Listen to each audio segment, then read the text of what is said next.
Islam starts spreading, and all these different cultures take it in, and you see artwork that is influenced by Chinese art, because you have these Chinese Muslims, you have these Persian Muslims, you have these African, East African Muslims, North African, you have Spanish Muslims, Turkish Muslims, Syrian Muslims, Indian Muslims, and it's all this artwork, and it has this one statement that is there, present in every single one, that this message united them all, and brought them together. And I thought that was such an extraordinary thing when you see something have such a positive influence on so many nations and so many people.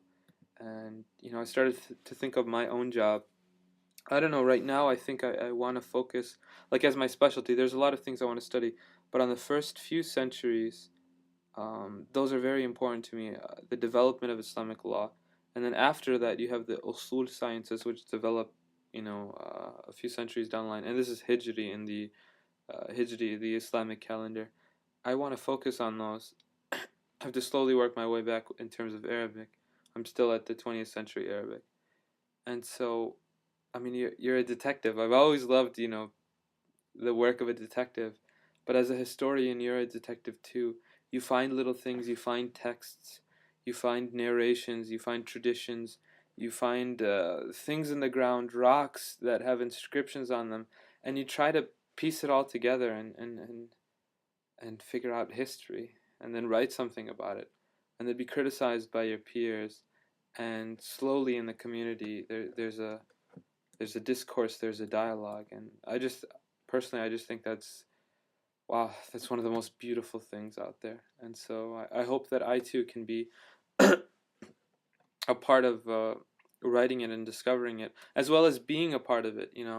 I'm just a normal person, there's nothing too special about me, but hey, I'm posting these videos, so maybe that'll help people reconstruct, early 21st century. And I recommend that everyone, videotape yourself, take pictures, write. This is what helps historians understand the past. And so you too are a part of history. Just by even watching this, you're a part of history, because you're seeing a person, move around, or you're hearing about something else. So I don't know. This just makes me so happy to just think of history. It's such an exciting, interesting thing. Um, so I then was like, hey, let me go to a masjid, a mosque. This is the Muslim house of worship in Germany, because I've never been to one. And there's a large, very large Turkish population here.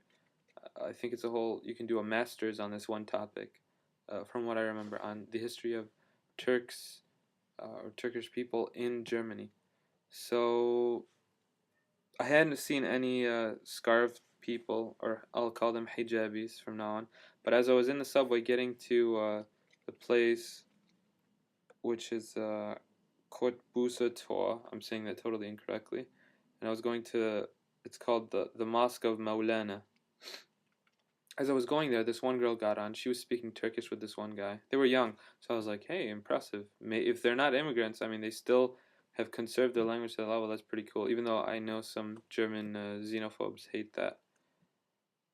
And so she had like it was actually kind of cool. I mean, though I don't think it fills the legal requirements of a hijab uh, as prescribed by traditional classical scholars, but it was pretty cool. It was like that, and then it was like sort of wrapped around. So I was like, hey, maybe she's she's a Muslim. And they stopped at the same stop, so that was cool. But I lost them, so I couldn't ask them for directions.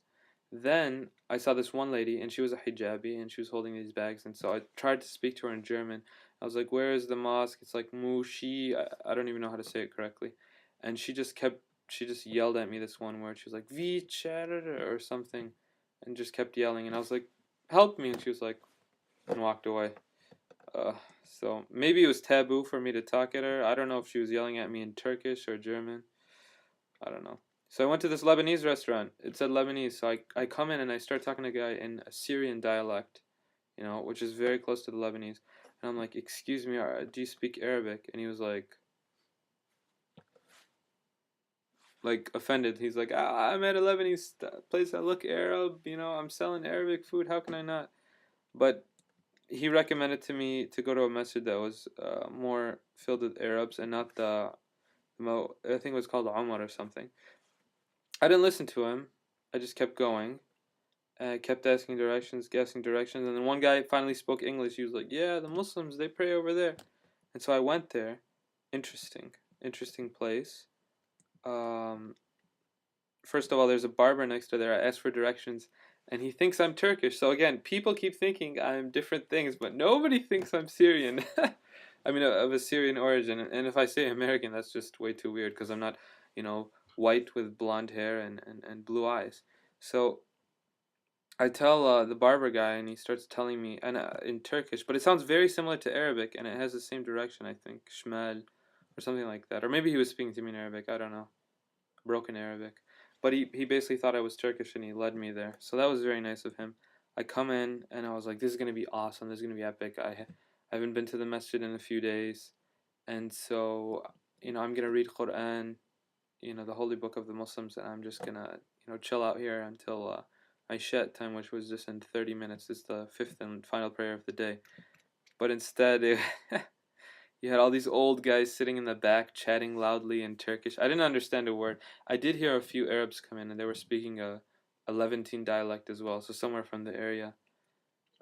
I said salams to a guy, which is the greeting, that I start every video with, and he just stared at me. Like that lady in the street, she didn't reply to my salams either. And you still had cell phones going off during prayer, but instead of Arabic music, like I'm used to in Egypt, and instead of English music and sometimes Arabic, as I'm used to in the U.S. in the mosques or masajid there, it was Turkish music. So that's something that unites Muslims all over the world. Unfortunately, that during prayer they cannot seem to. At least there's one person who cannot seem to shut off their cell phones. Yet the adhan, the call to prayer, was said in a very very beautiful, had a very beautiful rhythm to it. Even though you could tell that it had a Turkish accent in the Arabic, and so did the guy who led prayer. It was just wonderful for me to be with Turkish people. I have some Turkish blood in me, as most Syrians do. Now I can't qualify that statement. Actually, I just made that up based on what I know, so don't take that as true.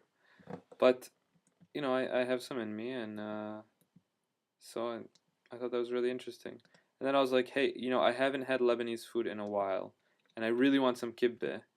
I don't know how to describe that right now, and time is running out. So I went back to the place and I spoke to the guy. Apparently, that guy's a Don. He like came to Germany a long time ago. I sat and I was chatting with another guy who's from Lebanon. He moved to France for a little bit, and now he's been living in Germany for 4 years. Just really interesting, just exchanging, talking to him about the Arab community in Germany. Are they speaking Arabic? Are they conserving their language? And it doesn't seem like it too much, but it was just really cool. He did tell me one thing. The young guy, he's like, "Don't worry about the ticket." He's like, they're supposed to check your ticket or something in the subways. He's like, just you look Arab, so they usually don't ask you. They're afraid of us here. He's like, even though we don't do anything. He's like, I just tell them I don't have a ticket, and it just goes by really well. I was like, okay, well, I don't want to steal or anything, so I did buy a ticket on the way back, but I just kept it in my pocket, and so I don't know. There's some system here, and I will figure it out, inshallah. So yeah, it was pretty interesting day. I got to speak my Shami dialect again, and actually the young guy who had been here for 4 years, he told me, he's like, I thought you were Lebanese when you first came in. We have a lot of Lebanese who come here for scholarships they get from Lebanon. He's like, but they don't study much. They just come here for fun. that's his uh that's his take on it. So yeah, interesting stuff, and fun filled day. They thought I was Lebanese, they thought I was Turkish, but nobody will guess my origin. Take care. Assalamu alaikum. Good night.